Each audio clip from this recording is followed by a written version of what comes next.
Pendengar yang berbahagia, yang terus ada untuk mengikuti podcast GPIB Petrus, podcast Inforkom Petrus, dalam pengenalan kitab suci bersama dengan saya, Pendeta Novita Rismayanti Pesireron.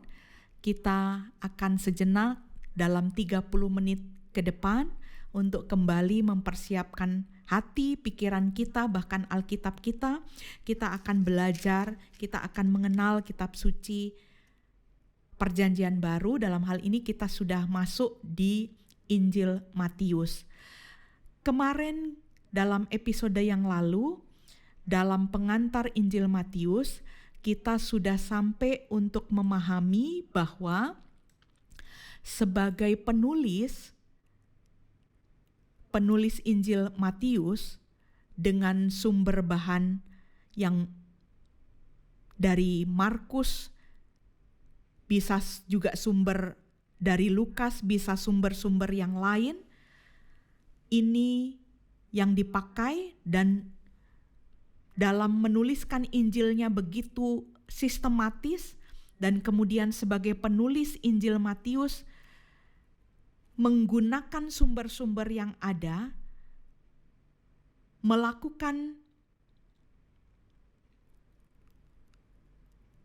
membuat redaktor dari apa yang menjadi bahannya. Dan yang pertama sudah kita kenal adalah sebagai redaktor penulis Injil Matius itu mengubah urutan kisah. Itu yang kemarin kita coba kenal sebagai pengantar Injil Matius. Pada saat ini kita akan mencoba masih melihat apa yang dilakukan sebagai seorang redaktor penulis Matius itu dengan bahan-bahan atau sumber-sumber yang digunakan. Bagaimana sumber-sumber itu digunakan? Selain sebagai untuk mengubah urutan kisah, penulis Matius juga mengubah rumusan kisah. Supaya gampang memahaminya, mari kita mencoba untuk langsung membaca teks kitab suci untuk membuat contoh bagaimana kita melihat perubahan rumusan kisah. Dari kisah suara dari langit pada saat Yesus dibaptis. Kalau kita membaca Injil Markus, untuk mengawali bagaimana penulis ini menggunakan sumbernya, mengubah rumusan kisah. Kalau dalam Injil Markus 1 ayat 11, mari kita membuka dan membacanya. Injil Markus 1 ayat 11, lalu terdengarlah suara dari sorga, engkaulah anakku yang kukasihi, kepadamulah aku berkenan. Dalam Injil Markus kata engkaulah anakku itu artinya langsung menunjuk pada oknum Yesus yang dibaptis. Engkaulah anakku. Di mana rumusan itu diubah dalam Injil Matius dari kisah suara dari langit saat Yesus dibaptis. Kita akan membaca Matius 3 ayat 17. Rumusan itu dirubah seperti ini.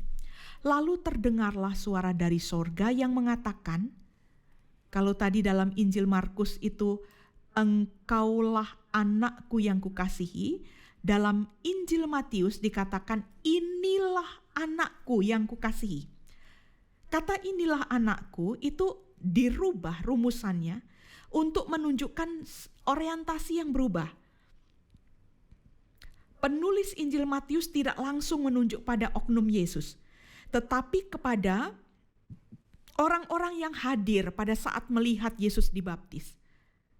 Orang-orang yang hadir itu mau diberitahu oleh penulis Injil Matius. Ini loh anakku yang kukasihi. Bukan engkaulah. Kalau engkaulah kan menunjuk pada Yesus. Konsekuensi dari perubahan rumusan ini yang dilakukan oleh penulis Injil Matius untuk melakukan perubahan dari sumber-sumber yang digunakan, termasuk sumber Markus misalnya, konsekuensinya apa?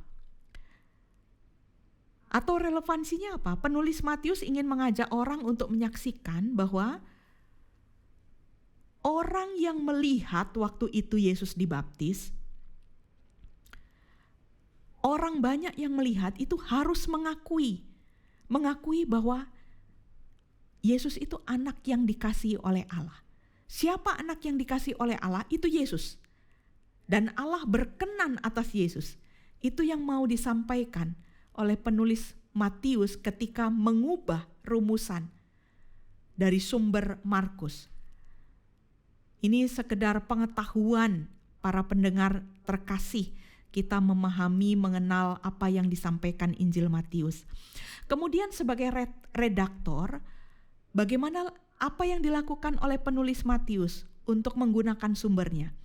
Bisa saja sebagai redaktor, penulis Matius menambahkan kisah. Maka kita bisa cukup memahami kenapa Matius begitu panjang pasalnya. Ada tambahan-tambahan. Bisa dari Injil Matius sendiri. Tidak lagi menggunakan sumber Markus, tidak lagi menggunakan sumber Lukas, tapi Matius punya bahannya sendiri. Ya, kita akan langsung mencoba untuk melihat tambahan apa yang disampaikan dalam Injil Matius.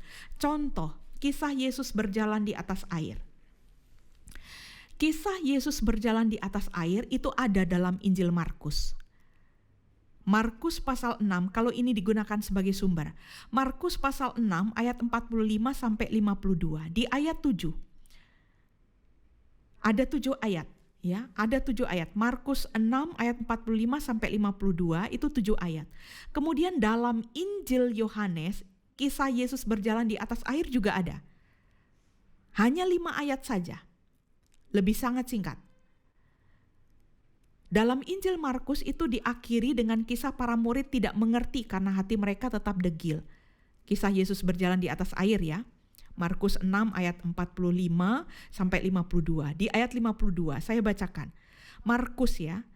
Sebab sesudah peristiwa roti itu mereka belum juga mengerti dan hati mereka tetap degil. Apa yang ditambahkan oleh penulis Matius terhadap sumber Markus? Ingat, sebagai redaktor, penulis Matius menambahkan kisah. Dan itulah yang muncul kemudian dalam kisah Yesus berjalan di atas air dalam Matius 14 ayat 22 sampai dengan ayat 33. Itu ada 11 ayat. Kalau dalam Injil Markus cuma 7 ayat, dalam Injil Yohanes cuma 5 ayat, dalam Injil Matius itu ada 11 ayat. Dan ini cukup panjang.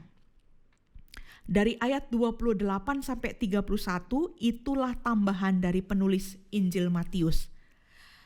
Tambahannya ada kisah Petrus yang ingin berjalan di atas air.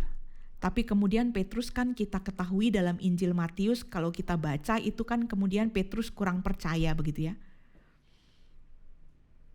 Di Injil yang lain tidak ada kisah Petrus yang ingin berjalan di atas air, itu enggak ada. Dan itulah tambahan dari penulis Injil Matius. Pertanyaannya dalam perenungan ketika kita mengenal kitab suci perjanjian baru, dalam hal ini Injil Lukas, sebagai redaktor menambahkan kisah. Mengapa penulis Matius menambahkan kisah Petrus yang ingin berjalan di atas air? Mari kita pahami. Salah satu ciri dari Injil Matius itu disebut sebagai Injil gerejawi. Dan kalau mengangkat kisah ditambahinya Petrus yang ingin berjalan di atas air, Petrus itu kan selalu ditampilkan sebagai orang yang kurang percaya. Petrus pernah menyangkal, iya. Pernah bimbang, iya. Pernah tidak percaya, iya. Dan kalau ini direfleksikan dalam kehidupan komunitas gereja, penulis Matius ingin mengatakan bahwa gereja saat ini bisa sama disejajarkan dengan Petrus. Petrus yang kurang percaya, Petrus yang bimbang. Ini yang menjadi perenungan terdalam ketika penulis Matius menambahkan dalam sebuah kisah. Yang menarik dalam Injil Matius, ketika kita membaca kisah Yesus berjalan di atas air, yang menarik itu di akhir. Di pasal 14 Matius ayat 33. Dan orang-orang yang ada di perahu menyembah Dia, katanya, sesungguhnya engkau anak Allah. Kalau Matius memakai sumber Markus, ini sangat kontras. Penulis Injil Matius itu menambahkan ada teguran Yesus kepada Petrus. Yesus menegur Petrus karena bimbang. Sampai pada akhirnya orang-orang yang ada dalam perahu itu menyebut dan mengakui engkau anak Allah. Apa kesimpulan yang bisa kita dapatkan di akhir dari kisah dalam Injil Matius tentang Yesus berjalan di atas air? Kesimpulannya adalah penulis Matius menambahkan kisah bahwa perlu dikritik gereja yang tidak percaya seperti Petrus. Perlu dikritik gereja yang sering kali ada dalam kebimbangan. Pemimpin gereja yang sering kali ragu. Justru jemaatnya percaya tapi pemimpinnya ragu. Dan ini yang ingin secara tersembunyi disampaikan oleh penulis Injil Matius. Pendengar yang terkasih, kita akan mencoba untuk melihat hal lain lagi. Kalau tadi mengubah kisah sebagai redaktor dengan sumber yang ada, penulis Matius juga bisa saja menghilangkan bahan yang ada dalam sumber utama. Sumber utama Injil Matius itu kan Markus. Itu bisa dihilangkan sebagai redaktor. Penulis Matius menghilangkan. Contoh konkretnya, kita langsung saja untuk melihat contoh konkret di mana penulis Matius menghilangkan bahan dari sumber utama yaitu Markus. Contohnya itu Yesus menyembuhkan orang buta. Dalam Markus pasal 8 ayat 22 sampai 26, ini kisah hanya ada di dalam Injil Markus ya. Kisah Yesus menyembuhkan orang buta. Itu kan di dalam Markus itu disampaikan ada 2 kali proses ya. Bahwa orang buta ditanyain oleh Yesus. Pada proses yang pertama itu belum sembuh begitu ya. Dan coba kita baca bagian ini. Proses yang pertama ya. Dalam Injil Markus sebagai sumber utama. Kisah Yesus menyembuhkan orang buta. Markus 8 ayat 23 dan 24.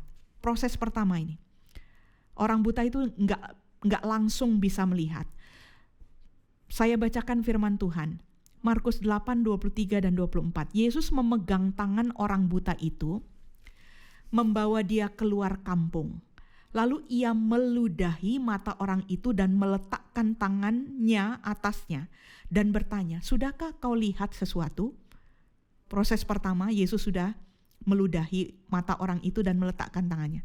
Tapi orang itu menjawab di ayat 24 begini. Orang itu memandang ke depan lalu ia berkata, "Aku melihat orang, sebab melihat mereka berjalan-jalan tetapi tampaknya seperti pohon-pohon."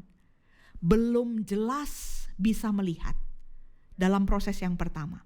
Baru kemudian di proses yang kedua, dalam Markus ini sebagai sumber utama yang dipakai nanti dihilangkan oleh penulis Injil Matius. Dalam Markus 8 ayat 25. Di proses yang kedua, Yesus meletakkan lagi tangannya pada orang itu, maka orang itu sungguh-sungguh melihat dan telah sembuh. Sehingga ia dapat melihat, diulangi, segala sesuatu dengan jelas. Ini proses yang kedua. Baru orang buta itu menjadi sembuh. Namun, ketika Injil Matius menggunakan sumber Markus, seharusnya kan kisah yang di Markus itu ditulis. Tetapi sebagai redaktor, penulis Matius itu menghilangkan Hanya 1 kali prosesnya. Orang itu disembuhkan dan langsung sembuh. Artinya penulis Matius itu menghilangkan. Apa alasannya? Dalam tafsir beberapa penafsir dikatakan bahwa kisah Yesus menyembuhkan orang buta yang kemudian ditulis oleh Injil Matius, kalau dituliskan sampai 2 kali berproses, itu akan mengurangi gambaran kristologi tentang Yesus yang berkuasa. Ini menurut beberapa tafsir, pendengar terkasih. Penulis Matius itu nggak rela menceritakan Yesus yang kekuasaannya itu tidak maksimal gitu. Tidak sekali jadi dia melakukan sesuatu mujizat dan langsung sembuh. Karena nanti akan menjadi persoalan bagi pembaca Injil Matius. Jadi penulis Matius ingin mempermudah pembacanya untuk memperlihatkan bahwa Yesus itu kuasanya besar. Dan lebih baik penulis Matius menghilangkan proses itu. Jadi sebagai pengarang, sebagai redaktor, benar penulis Matius itu melakukan seperti yang kita sudah pahami di episode yang lalu. Penulis Matius mengubah urutan tata letak dari sumber Markus, mengubah rumusan dari sumber Markus, ya. Jadi ini redaktor penulis Matius itu melakukan hal ini. Pertama mengubah urutan tata letak. Dan sudah ada contohnya, tadi sudah kita dengarkan. Mengubah rumusan dari sumber Markus. Menambahkan kisah yang tidak ada dalam sumber Markus, ditambahkan. Kemudian menghilangkan. Tidak menggunakan sumber asli. Sumber Markus, beberapa teks itu dihilangkan. Hal tersebut itu dilakukan untuk kita akan memahami selanjutnya konteks dari pembaca Injil Matius. Itu yang bisa tersampaikan. Agak sulit tetapi pelan-pelan kita boleh maju sedikit untuk memahami, mengenal Injil Matius.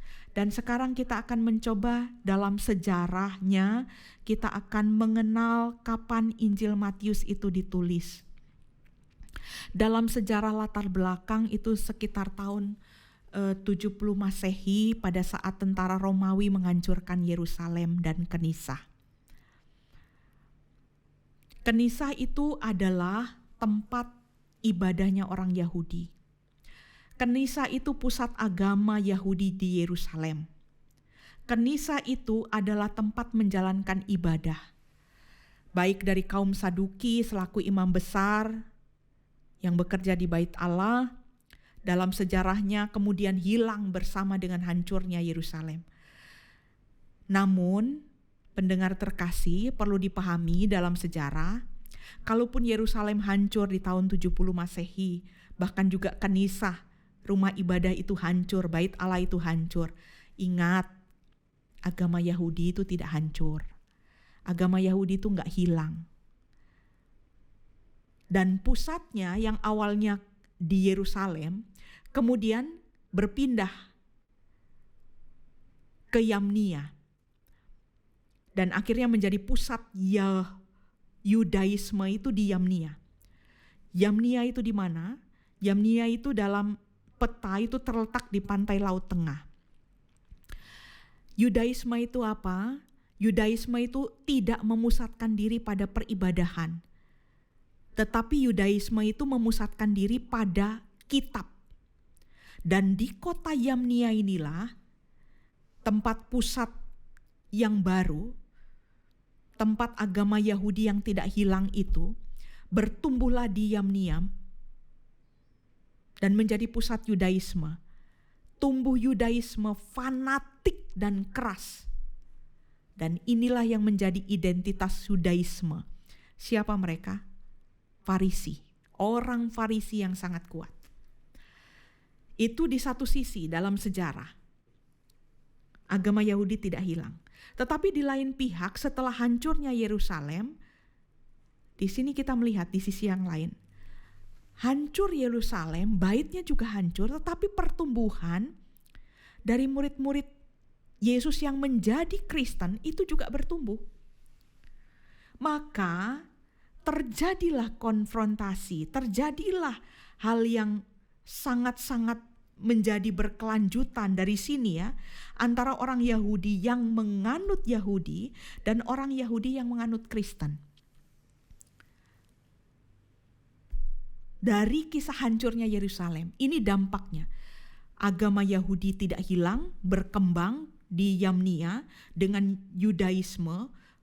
Pusatnya bukan lagi pada peribadahan tetapi pada kitab. Tapi kemudian muncul banyak orang-orang yang percaya menjadi Kristen, dan mereka itu mulailah terjadi perbedaan pendapat, dan itulah identitas orang Yahudi yang jadi murid Yesus. Kala itu disebut sebagai sekte jalan Tuhan. Ingat, belum ada orang Kristen, belum ada sebutan jemaat Kristen, tapi identitas orang Yahudi yang jadi murid Yesus itu disebut sebagai sekte jalan Tuhan. Kapan Kristen itu kemudian muncul? Kata jemaat Kristen itu muncul baru di Antioquia. Bukan lagi disebut sekte, tetapi disebut Kristen. Jadi sudah ada identitas yang sangat jelas. Dan disinilah pendengar terkasih, kita menyadari bahwa dalam sejarahnya identitas sudah sangat jelas, menyadari dirinya sebagai Israel sejati yang berhadapan dengan Yudaisme. Yudaisme yang orientasinya sudah sangat fanatik di Yamnia. Dan itulah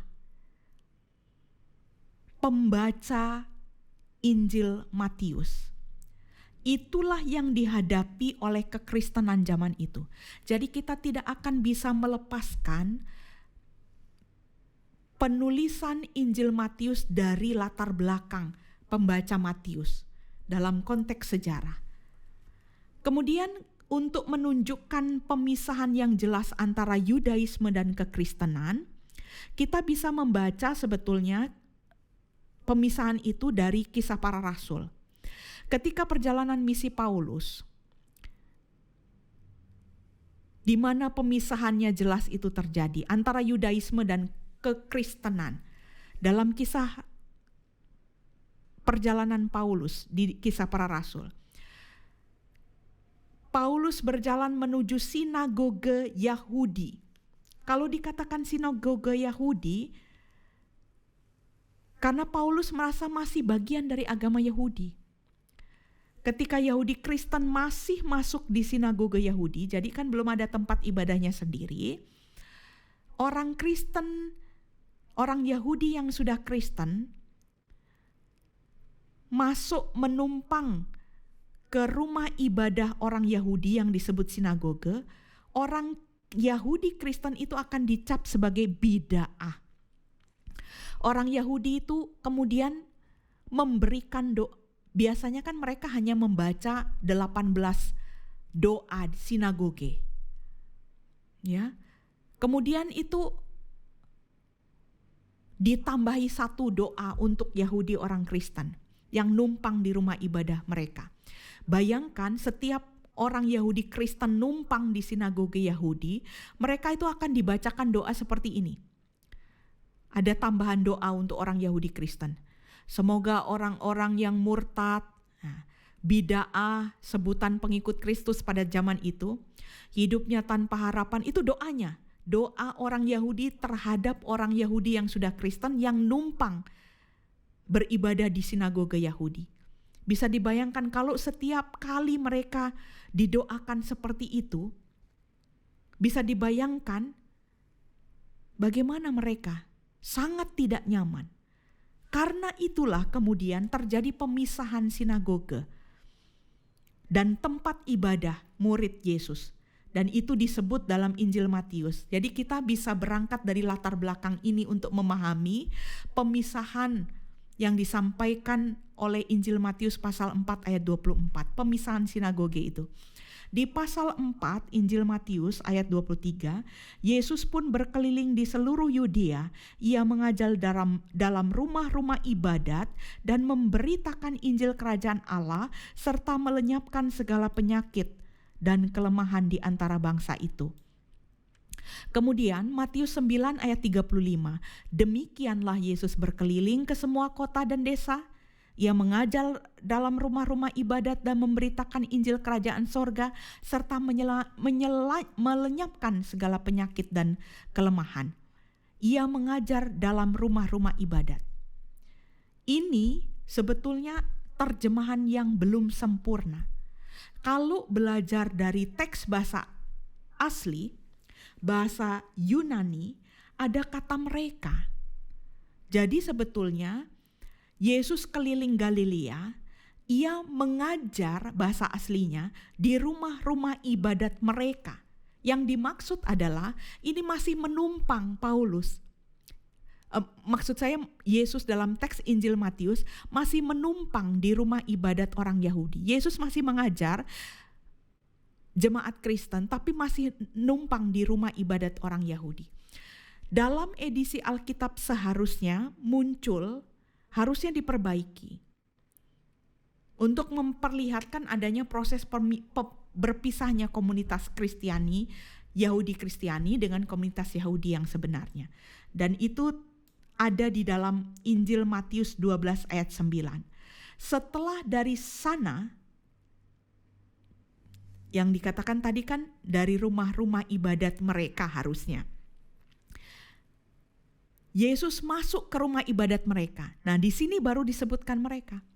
Rumah ibadah orang Yahudi fanatik dari pengaruh pusat Yahudi di Yamnia yang konsentrasi mereka bukan lagi pada peribadahan tapi pada pembelajaran kitab. Artinya sudah ada pemisahan rumah ibadah. Mereka bukan ibadah mereka, bukan rumah ibadah untuk pengikut Kristus Yahudi Kristen. Sudah ada tempat ibadah sendiri bagi orang Yahudi pengikut Kristus. Itu yang dimunculkan di Matius 12 ayatnya yang ke-9. Ya, jadi dari sini kita mencoba untuk pelan-pelan memahami kalau pembacanya Matius seperti ini, maka kita cukup bisa memahami teks-teks yang ditulis oleh penulis Matius. Bahkan ketika tadi sebagai redaktor kita juga sudah memahami penulis Injil Matius bisa mengubah, bisa menghilangkan, bisa merubah rumusan dari teks-teks dari sumber-sumber asli Markus karena dia punya latar belakang pembaca seperti ini. Kemudian latar belakang semakin banyaknya orang Yahudi yang menjadi Kristen. Ini juga mempengaruhi penulisan Injil Matius. Dalam Alkitab masih banyak kata yang dipakai sangat tidak simpatik untuk orang Yahudi Kristen yang disebut sebagai kafir oleh orang Yahudi. Kafir itu sebutan orang Yahudi yang Kristen. Orang Yahudi yang beragama Yahudi selalu menganggap ini orang Yahudi yang beragama Yahudi selalu menganggap bahwa merekalah satu-satunya bangsa yang terpilih. Orang non-Yahudi atau bangsa lain disebut juga orang kafir. Dan disinilah awal dari sesuatu yang homogen dengan latar belakang yang sama. Sama-sama orang Yahudi, watak dan pemahamannya sama, namun kemudian mereka menjadi komunitas heterogen. Kemudian masuk lagi orang lain. Maksudnya komunitas heterogen, orangnya sama, orang Yahudi, tetapi ada yang sudah menjadi Kristen, tapi sama-sama orang Yahudi. Kemudian ada komunitas lain. Dan pastilah ini sesuatu yang menggoncangkan. Tadinya awalnya hanya mereka Yahudi, tok. Tapi kemudian Yahudi Kristen ada. Karena banyak orang yang percaya dan menjadi Kristen. Baru kemudian muncul juga banyak orang lain. Dan ini pasti terjadi benturan. Dan ini terjadi goncangan yang cukup tajam dalam sebuah komunitas heterogen yang baru. Oleh karena itu pesan di balik ini, di balik latar belakang banyaknya orang Yahudi yang menjadi Kristen, Di balik ini, penulis Injil Matius ingin menyampaikan bahwa gereja sebetulnya sudah menerima dari sejak awal bangsa-bangsa lain yang bukan Yahudi untuk menjadi percaya kepada Yesus. Sikap-sikap yang tertutup itu sebetulnya sudah ditinggalkan. Dan itu tertulis dalam Injil Matius pasal 10 ayat 5 sampai dengan 6. Sebentar lagi kita akan mengakhiri. Tapi mari kita coba baca dulu Matius pasal 10 ayat 6. Ke-12 murid itu diutus oleh Yesus dan ia berpesan kepada mereka, "Janganlah kamu menyimpang ke jalan bangsa lain atau masuk ke dalam kota orang Samaria, melainkan pergilah kepada domba-domba yang hilang dari umat Israel." Ini sikap eksklusif yang masih ada, sangat jelas. Tetapi dalam akhir Injil Matius yang tadinya sangat eksklusif, kemudian menjadi sesuatu yang sangat baru. Dalam Injil Matius dikatakan, Matius 28 ayat 19 sampai 20. "Karena itu pergilah, jadikanlah semua bangsa muridku dan baptislah mereka dalam nama Bapa dan Anak dan Roh Kudus. Dan ajarlah mereka melakukan segala sesuatu yang telah kuperintahkan kepadamu. Dan ketahuilah aku menyertai kamu senantiasa sampai kepada akhir zaman." Mari perhatikan bacaan kita dari Matius 10, 5, 6 yang sangat eksklusifisme. Hanya orang Yahudi. Tapi kemudian berubah di Matius pasal 28. Sikap eksklusifisme itu dibongkar habis oleh penulis Injil Matius. Dan inilah yang menjadi latar belakang semakin banyaknya orang Yahudi yang menjadi Kristen. Walaupun ada persoalan di dalamnya, tetapi pesan di balik itu adalah sikap eksklusifisme itu benar-benar dibongkar. Sampai di sini dulu kita mencoba untuk mengenal kitab suci Perjanjian Baru, dalam hal ini memahami latar belakang Injil Matius. Tuhan memberkati, salam sehat, dan tetaplah bertumbuh dalam pertumbuhan rohani. Sekian.